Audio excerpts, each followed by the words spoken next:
G'day, welcome to the Opal Mills. Today's video I'm going to be making a ring and a pendant for a customer, and see if we can get this to show up. These are the ring stone, pendant stone they've chosen.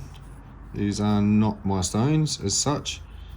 They are quite nice, but I did not cut these, so this will be interesting. First time I've set somebody else's work.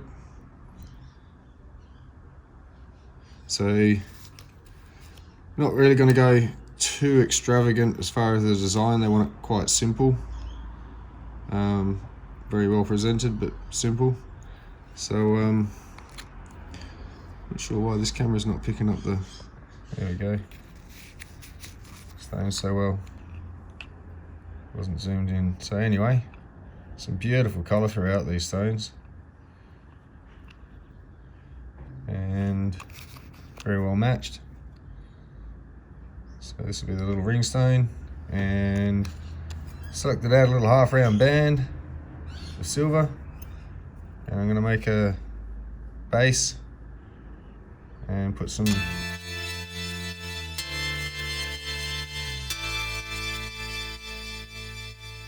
welcome to the Opal Mills, where we only know what we're doing once we've done it. So there's our setting, and I've decided now I'm going to do something that I've never done before. I just thought of it, and I'm sure it might work. Welcome to the Opal Mills, where we only know what we've done once we've done it. Oh, take 3. So it's done, and now you can see what I've done. Oh gosh. Abandon all prior settings. Was going for a claw, looked at it, it was ugly. I'm just going to say it straight up. It was horrible. Will not put you through viewing that. Yeah, it just looked horrible. So I've just decided to go for a straight bezel, just to get it nicely set, matching in settings. G'day everyone. Welcome to the Opal Mills. Today I'm going to start cleaning up some of this stuff I found noodling. I'm very keen to see if anything actually will come of it once cut. Zoom back out of it, as it yeah, it's got to lose a lot of thickness just to bring it down to colour. And then if there's any issues in throughout the colour that have to come out, or if the bottom doesn't stay thick enough, may have to come out to be smaller stones just to be stable enough for their size, or they'll just be too broad and thin. So I'm going to break out the Dremel today. I'm going to start with that piece I just showed you, but the other piece of it I'm keen to find out as well is in there.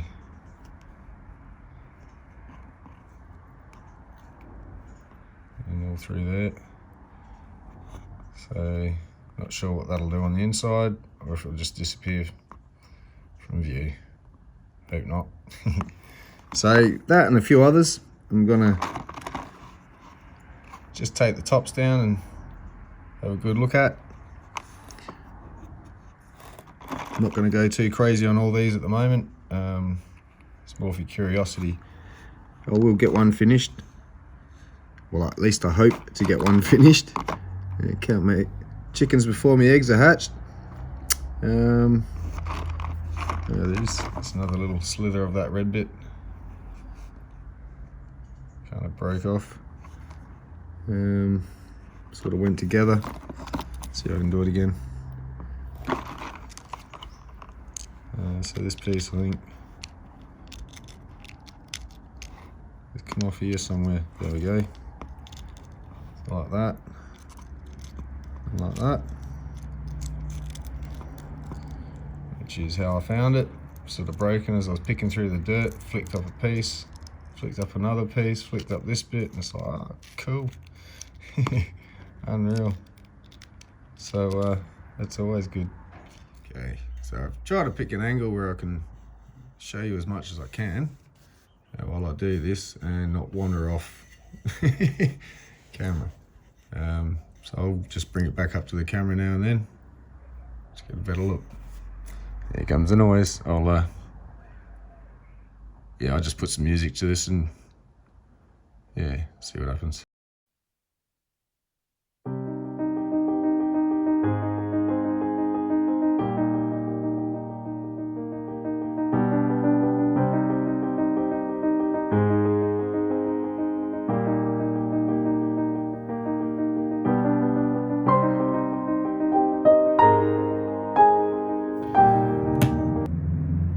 Yeah, well, that's how that one looks on the inside. Should face up that way. Ah, shit. Sugar. Very low colour. Just put a reds and all that in there, just probably can't see it. Yeah, oh. Maybe a bit of dump, nah. That'll just go in a jar. Yeah. Not gonna waste any more time on that piece.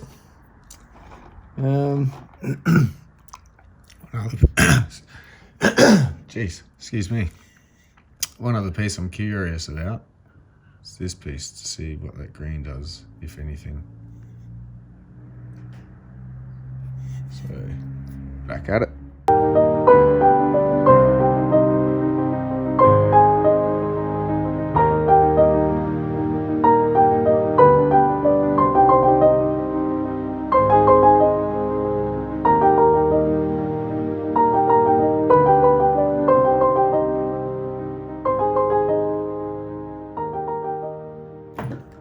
I'm not sure if it's coming up, but with this one, pretty sure I could leave that as a doublet.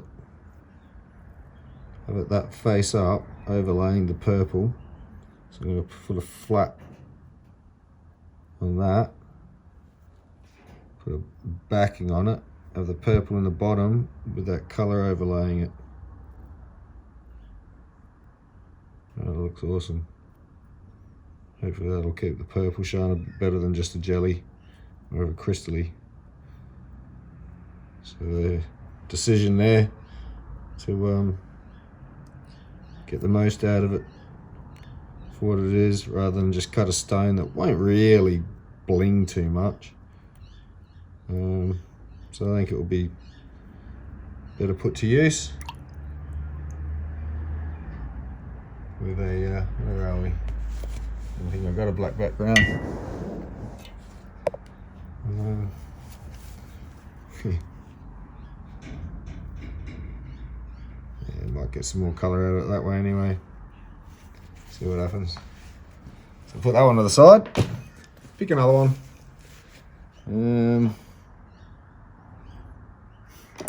You got to see this.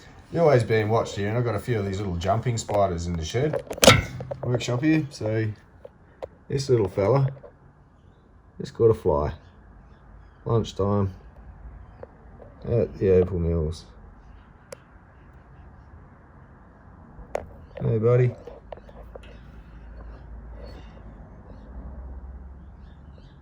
A little forward facing spider. Very intelligent, those ones, the jumping spider. You should Google that if you're interested in spiders. He's done well. Took that fly down, I didn't even see it out the side here. I just saw him sitting there. I thought, geez, he looks a bit bigger. There are two of them. No, he's having a feast. See if I can get him to land on me. I'm not good at this, but if you put your hand out, apparently, just zoom back a bit. They can jump on you, and you can sort of get him around. Come on, buddy, you're sort of not safe here. No, I'm not trying to steal your food, just walk on my hand. Come on.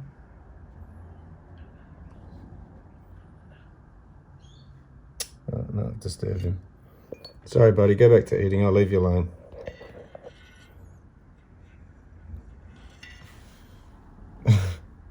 What have I done? It's like you interrupted my meal. Yeah, I'll give it back to him. Yeah.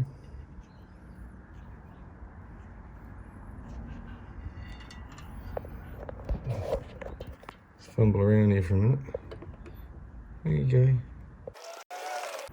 Oh, he's on the screen. If we put this here, there's this fly. I'll see if I can get him to jump back on it. Come on, buddy. There's your fly. Sorry about the camera work here, but he's on the top of my screen. Oh, go back to your fly. Get off my phone.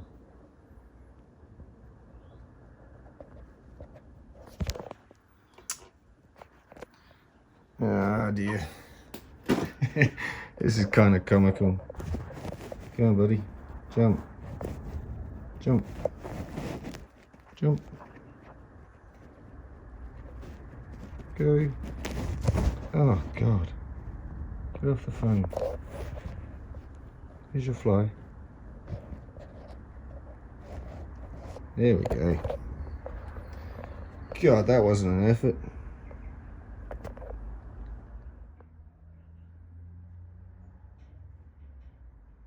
Hey, buddy. There you go.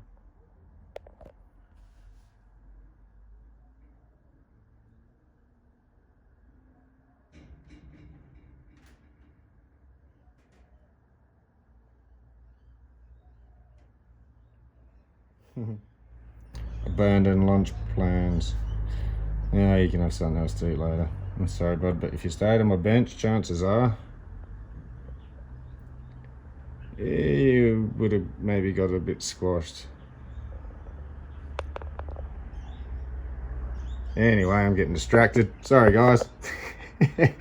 Oh, gosh. Sorry about that. Go chase some butterflies. Anyway, I'm going to get on with this piece, then this piece.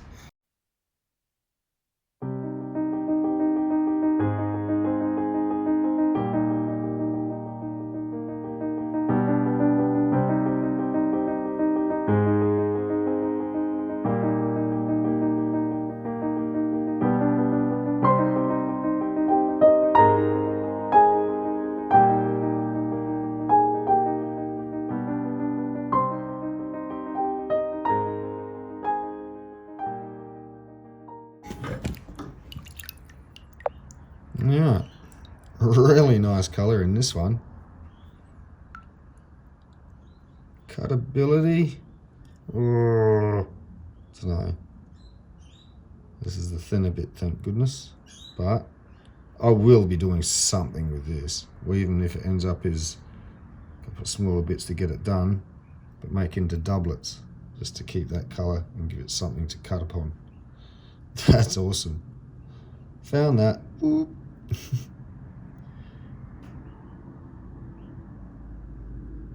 Yeah, didn't realise there's all the greens and orange and like that through it. Just looked a bit red through there. So I'm just going to cut to the chase. I'm going to get into this piece because it's really thicker here. I'm really hoping I get a little stain out of somewhere in this. Now you may say, why aren't you just going to jump on the wheel and do it? Yeah, it's just too inquisitive to see which way this piece goes to not lose it. So this is why this wouldn't be commercial grade. It's not straightforward enough. It's a little bit too hassle for the risk and reward for a business. So me, let's get into it.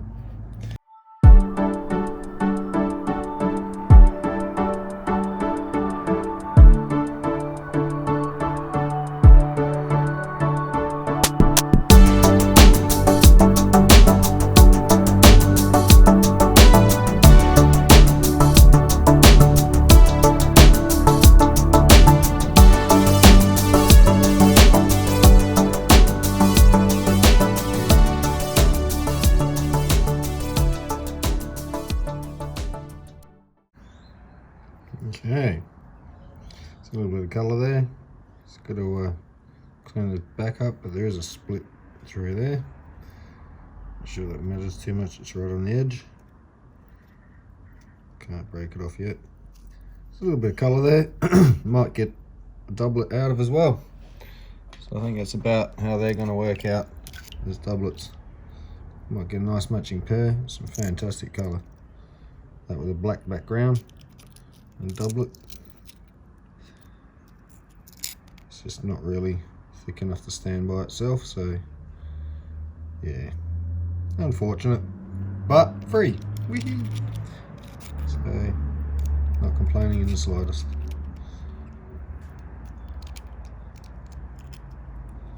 I'm gonna get a nice pair of earrings out of it. See what happens. So I'll see what else I can dig out of here. Alright, sorry Phil, just gonna interrupt for a sec. Guys, so this is some nice opal. I'm gonna go flatten the backs out, deal with that, but it's not exactly show-stopping. So, a couple of things I'm gonna do on top of this in this video. One of these pieces I'm gonna use as a test piece. It's a nice bar that runs across the top of this matrix. I'm just gonna take all this down, or off, and see what's underneath it. See how this faces. It's got to be cracking at this piece, so it is a test piece. So maybe something nice over here still, who knows.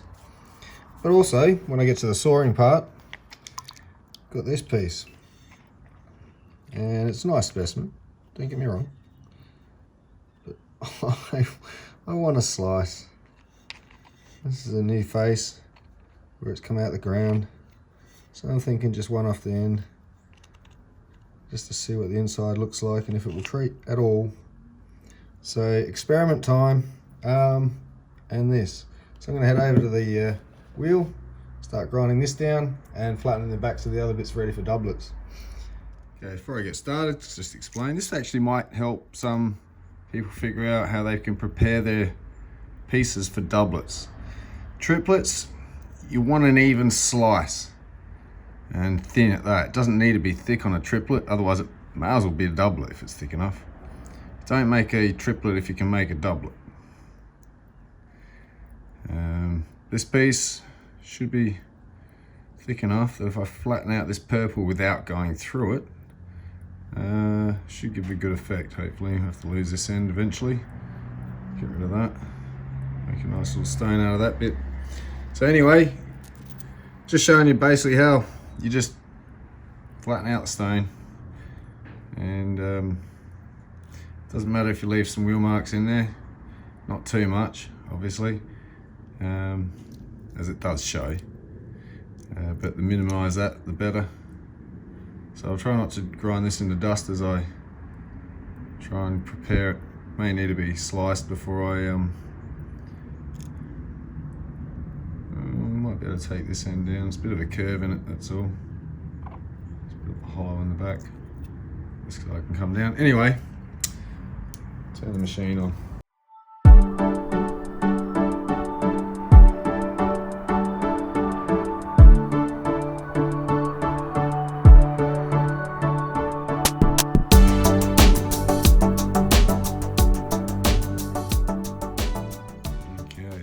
These bits, I'm not sure what I'll get up of this bit, but I'll try. This side's sort of a bit strange. It's got some nice globules of opal amongst it. This crack is a problem though. Crack, it's always a problem. So it's got some flaws running through it, which means it's going through that green too. So if I try to take a slice through there, it's just going to fall apart. But that crack runs through here too. You can see that there, that dark line, that's the break mark. So I think there's a stone over here maybe, in here. Even if it's little, I'll take it. So I am probably going to slice it through that way at the angle. Somehow.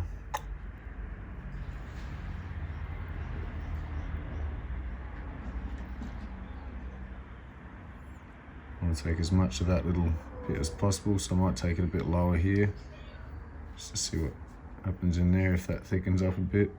Get a bit of meat in there. So anyway, over to the saw.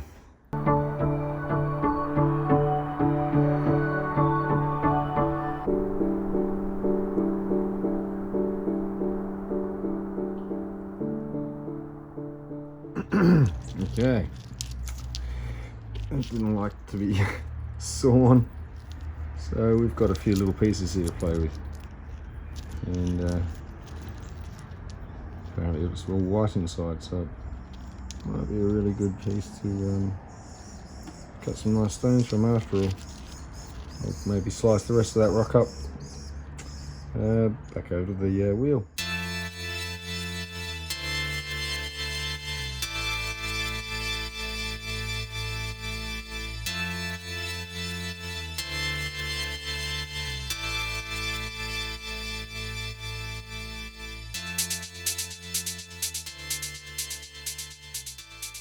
Okay, probably should call this video hope for the best, prepare for the worst. I started cleaning up these pieces over here, and there's no solid stones that can come from it. So you got to figure out what you're going to do from there. You can't just give up. So doublets it is. So I've flattened the backs and a whole bunch, and to make it worthwhile I've got a few more bits. Got my slices of boulder, ironstone. There's no opal in it. I lie, it's a bit opal there, but it's not worth chasing. So I sliced them up. And I've got the two stones here to cut. So I'm going to hold off on these two until I get these done, and then go just cut the lot at once. So yeah, doublets it is. Get lemonade out of these lemons yet. So yeah, I'll just get two. I don't know, might fast forward one on camera just to show you again what I'm doing, and get the rest done, just to make this video a little bit quicker as it's going on a little bit too long. So Old Faithful araldite and some isopropyl alcohol. So I'm just going to get a little pre-cut cloth, give it a squirt, and just wipe anything I don't want on there off, and get them ready to, I've already done it to the ironstone, I've wiped them down. So I'm just going to prepare a few bits of opal, so they're all clean, no dust under them, or as little as possible anyway. It's almost unavoidable. So one just fell apart. Yeah, we'll still put him on.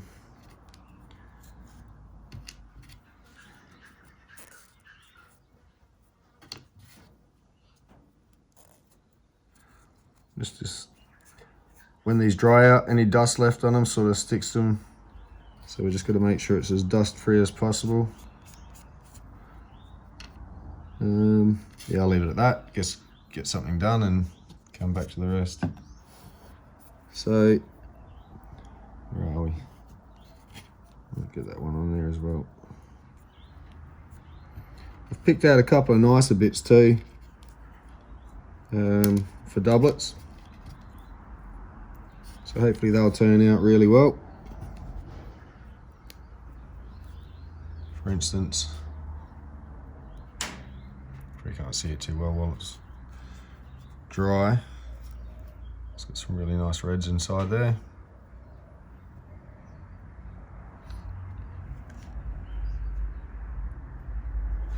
And this one. Alright, so let's find a stirring stick. Made a few lying around. Alright, stirring stick. Araldite. Got a little bit of oxide powder ready to go. We're going to use this piece.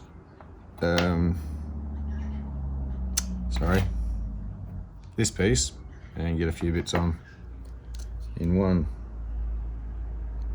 So even amounts of araldite.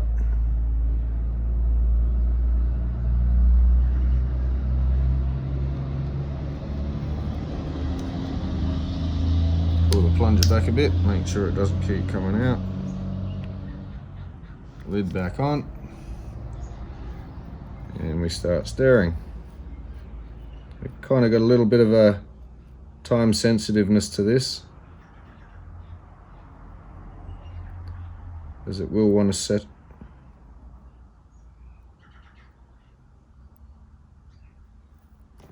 With the black oxide.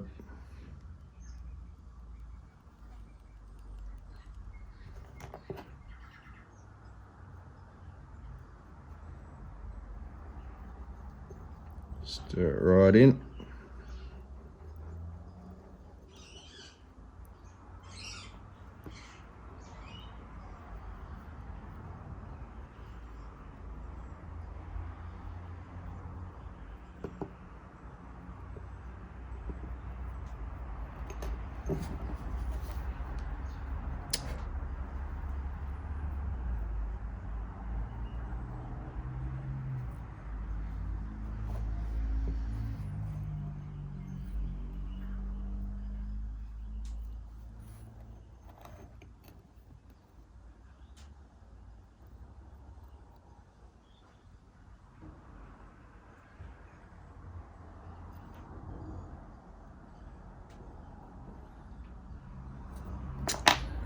Right.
Oh, there we are, one down. So that's, so I can get the blade in between them all to cut them apart afterwards. You don't want them all touching each other, so you've got to leave a blade width plus for the offcut. So I'll get on with the rest of these, come back. Alright, so that's about as many as I can be bothered doing at the moment. There's 17 on last count. So, just to recap, that was the first one I did.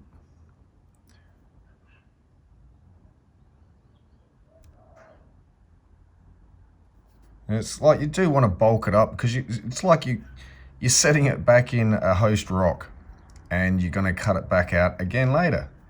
So don't be afraid to put a decent amount. You don't have to overdo it, but a decent amount so it does come up around the edges of the stone.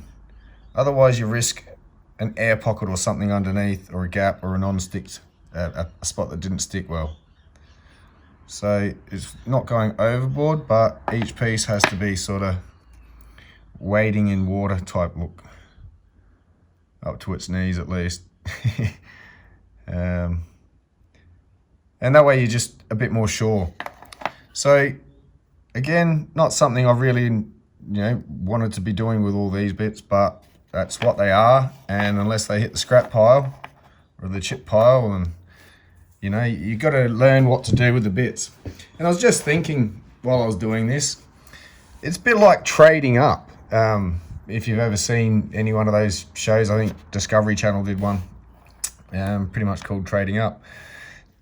And if you can get something that everybody else overlooks and then do something with it, you take that money and then do it again, or buy something better. You know, you keep trading up until you end up with some solid stones. So if you're starting out and you're keen, look, 17 of these. I don't know how long this is going to take me to do. If I was to sell them rough, I'd probably do them again about $10 each. Sliced apart, but as is. Cut them yourself. $10 each. But once I cut them and they are guaranteed to have turned out decent enough to then go, yep, of all these, 5 of them made it. Well, I'm going to want a decent return on those 5. You know, since it's chips, it shouldn't have cost you too much.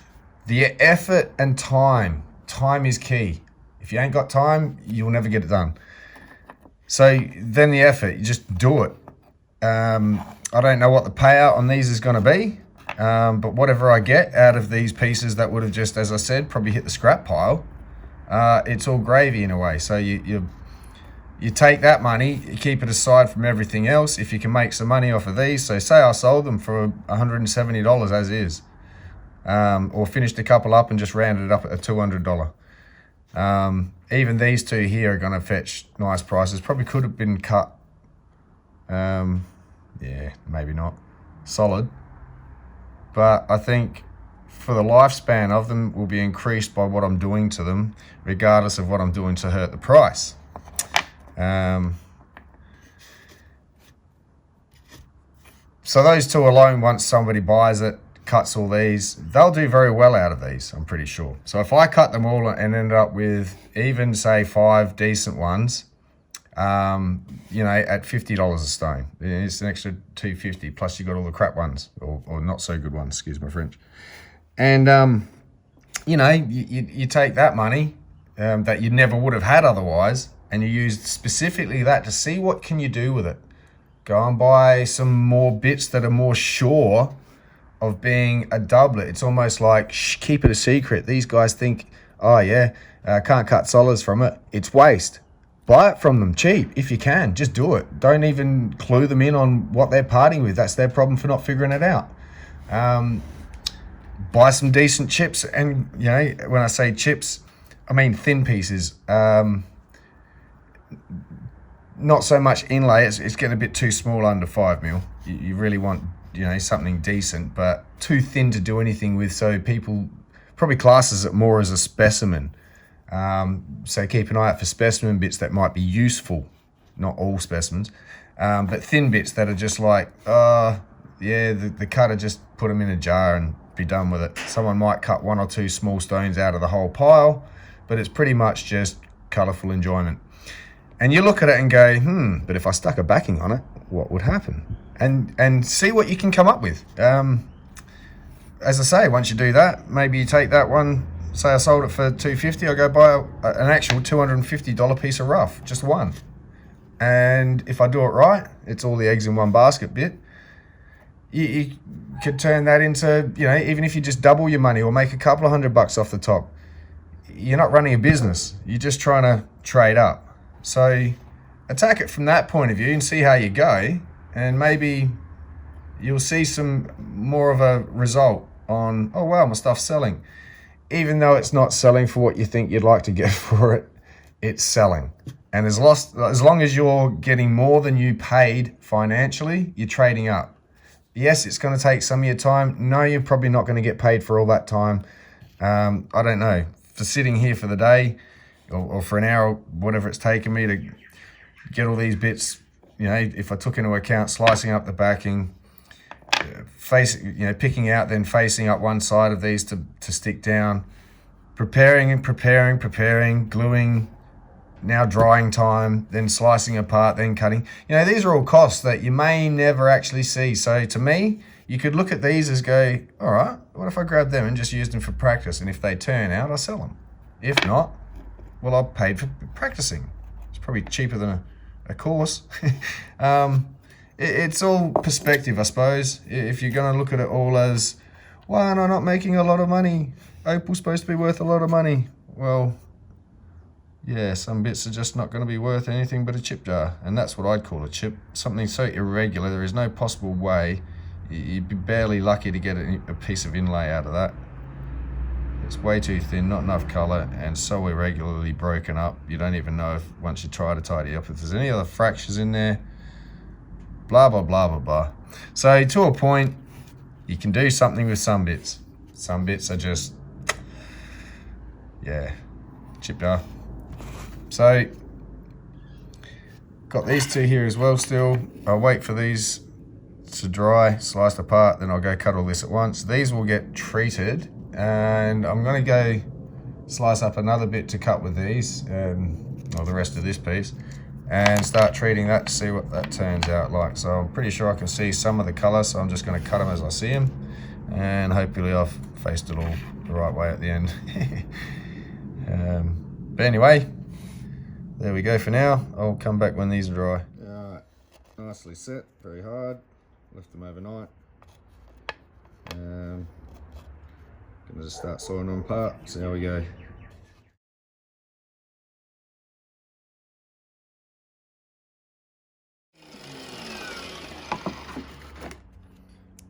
Voila, there we go. 2, 4, 6, 8, 10, 12, 14, 16, 17. That's what I thought. So hit. I can count. Oh God, face is dripping full of water here. I'm gonna head over to the wheel, start tidying these up into preforms, ready for dopping.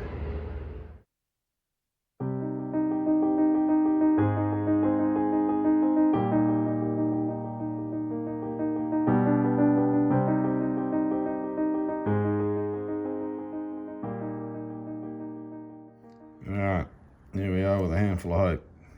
There's all the doublets, a few solids of matrix, and I might actually go through this one and just show how I've cut a nice stone, shaped. Yeah, I'll go through it in a minute. I'll just get set up with the water. Alright, back to the bench for a sec. So, I'm facing that way, you're facing that way, so I'm going to try and do this sideways. What you need to do is, once you've got your roughed out oval, now it's not hard to see that there's a bit of a bulge there. It's a bit of a tiny little sharp bulge right there. It's not perfect, but you can see it's an oval. Touching that up's not a problem. What I do in my head, when you're done doing templates and you want to freehand ovals and you're sort of confident enough you get them pretty much, yeah, pretty good, then yes, this is my process. This is not a tutorial. So in my head, I have to see this end and this end as straight lines. So what I'm going to do is a crosshair. So in my head, I picture a crosshair. So the sides are around there. There. So then in the crosshair you need the central point where they meet, and by eye I'm going to judge from there and there and say it's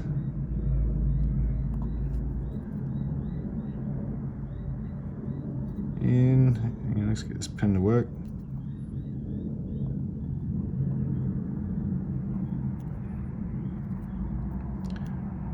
Pen, fail me not. There we go. Right, that's way off. So we adjust that. Ignore that one. That's way off. Ah, geez. Excuse me for a sec. It's easy to do in your head.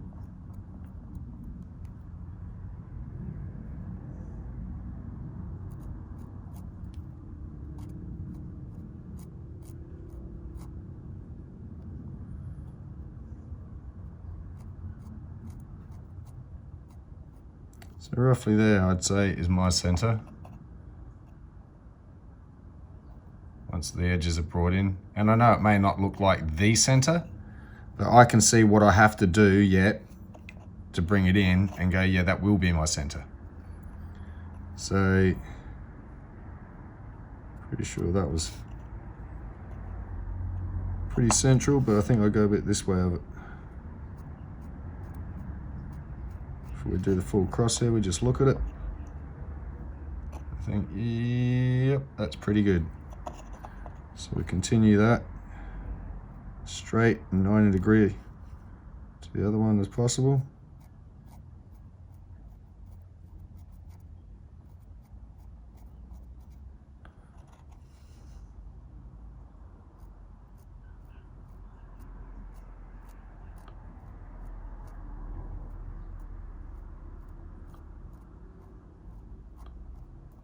There we go. So, all intensive purposes, that's my center of gravity. So I want to make sure that, and I drew these lines here and here, that I'm going to give it a bit of a flat spot.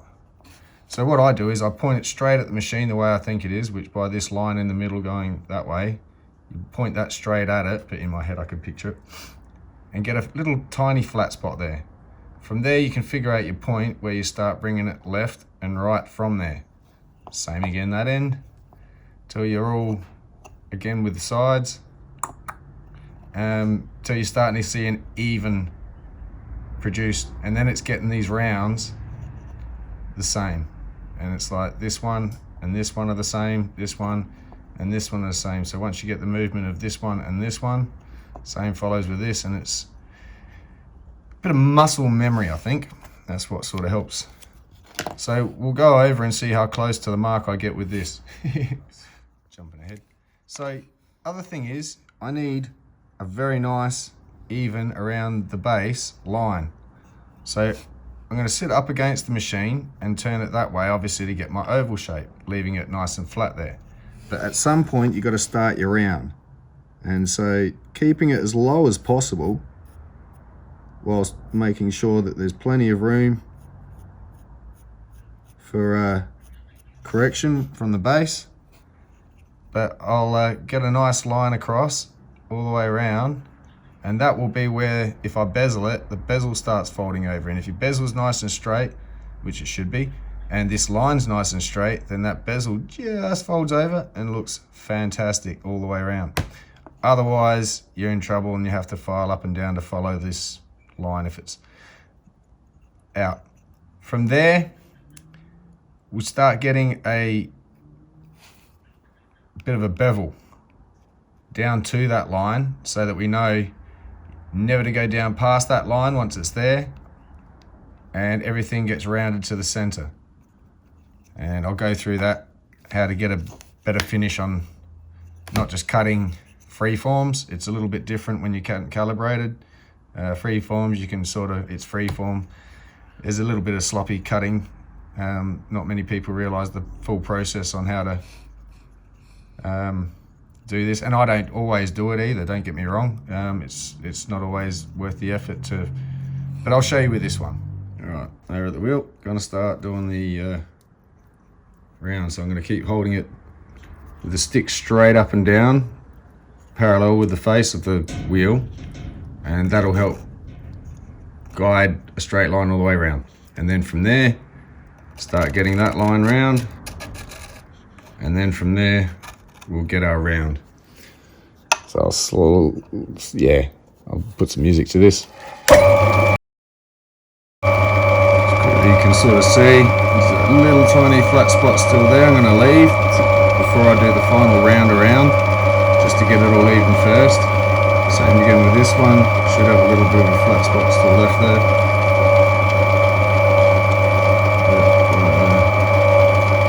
So same again on the sides. So from there, I've got this point set, that point set. So now it's blending each one to match symmetrically.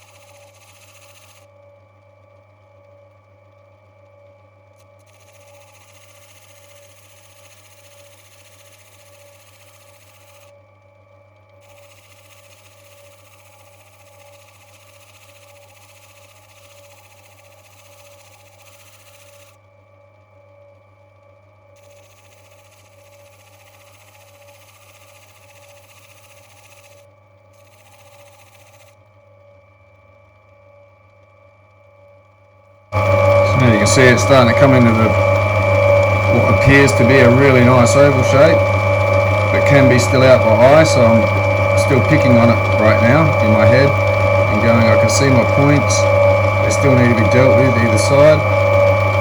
But as far as matching up, I think that's not too bad, but I won't know until I get these points in and don't mess them up to see whether I need to bring them down and whether it looks like it's too blunt around the edge, not too sharp but not too blunt. You want that nice curve at the edges, at the ends, sorry.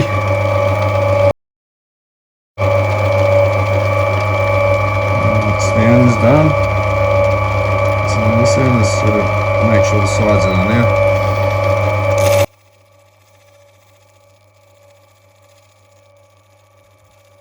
I'm pressing very light, and it may take a little bit longer by pressing light than pressing hard and messing up.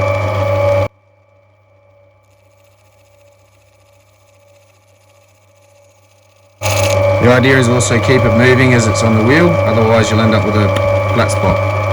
I'm pressing very light, so even if I held it still it wouldn't leave a massive flat spot, but that's the benefit of not pressing hard. I can actually shape a whole stone up on the roughest wheel you got. Preform it like I'm doing now, ready for the final shape, and then start polishing it from there. Obviously on the next grit up you'd have to go, but I could do the whole stone on a 40 grit if you've got one. It's not hard, you just don't push hard. I was corrected the other day when someone saw me on an 80 grit with some Opal and I was just trying to get it back off the top. It was a very rough piece, didn't even know if there was colour in it, wanted to make short work of it, wasn't pushing too hard and didn't sink through it. But the person tried to keep correcting me because they would have gone through it. You don't do Opal on a wheel that rough, rah, rah, rah. And I'm like, okay. I don't push too hard. If you're sinking through the wheel, you're pushing too hard. Clearly if you just bring it up to the wheel and then just push in a little bit and hold it, you'll get it to that spot. And until you push in more, it's not going to sink through it. So I am a bit, how can I put it? I take total care with everything I'm doing, believe it or not. I really try to get everything right, and a bit of a, not perfectionist, but strive nonetheless. And I've learned a few things along the way of teaching myself, other than what I was taught and how to cut. I've adapted to many machine along the way and different ways of cutting, so I know exactly what I'm doing. I'm not recommending everyone jump on an 80 grit, 40 grit and start preforming their, no. You may push too hard and you don't know what you're trying to do, so I wouldn't recommend it, but just saying, it's not that hard once you know what you're doing. It's just preforming it. From there on, you take extra care with the polish. With the preform, piss cake.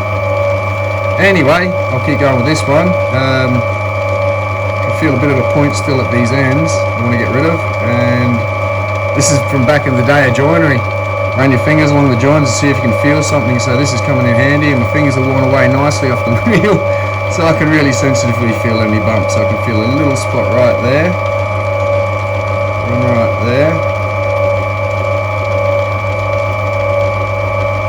right there, and right at the top there. Anyway, I'll get rid of those. Okay, so that's my shape. And I'm going to leave that shape at that. And now I'm going to get this line down as close as I can to an even line to the bottom. That way I get the higher dome as possible. And then go from there. So by doing this, I'm just going to start on, I'm not going to put the full angle on it, I'm just going to bring it in from up against the wheel, and I'm just going to bring it in a little bit and start getting that line around, because if I sink it in too much straight away, a third, it's any mistakes you can't correct. So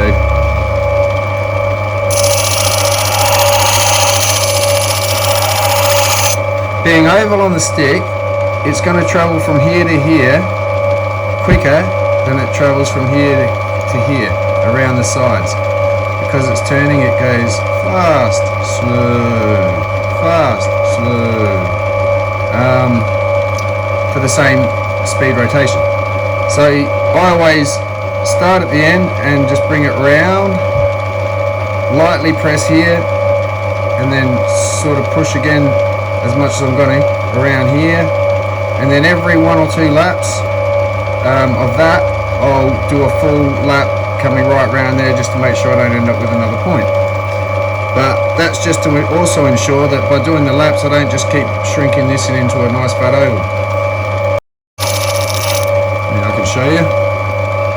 So you can see the line down here has come down to there. As it comes around to the front, it comes up.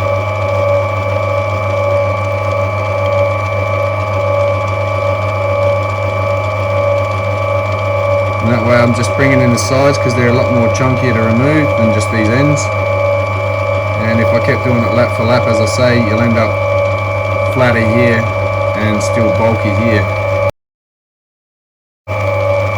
Okay, so we're getting a nice and even from end to end.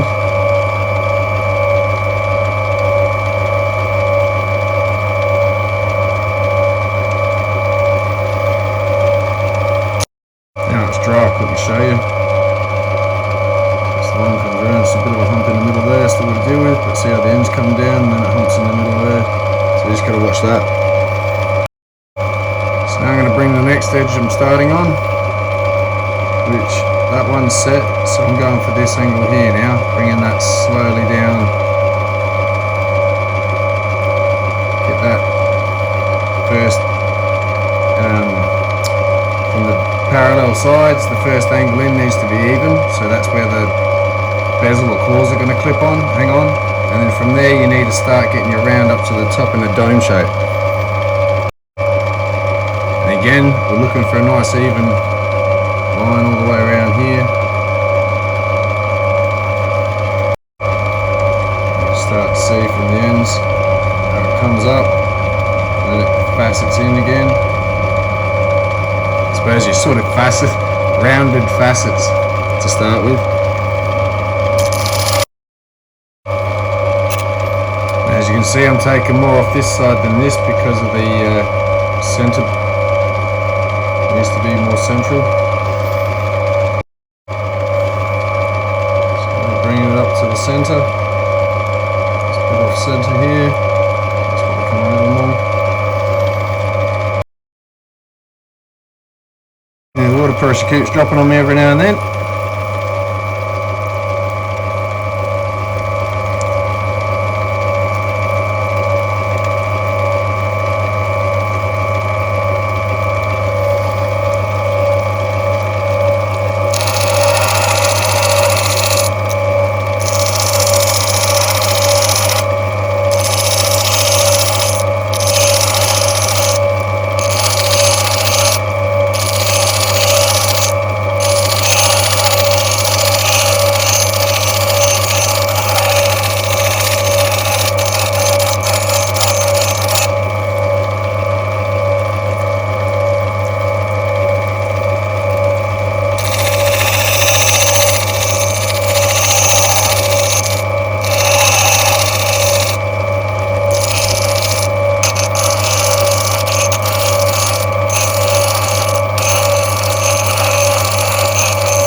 So that's about that for that, as far as going around in circles.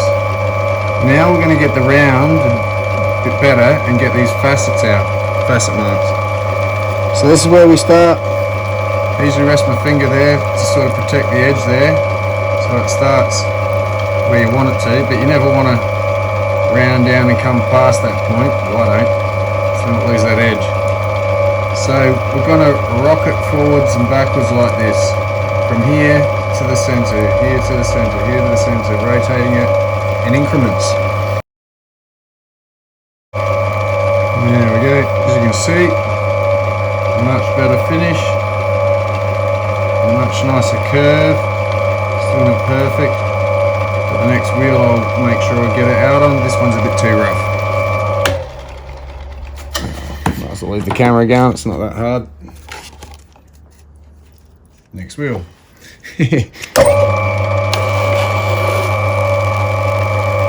So we'll start by making sure the sides are done.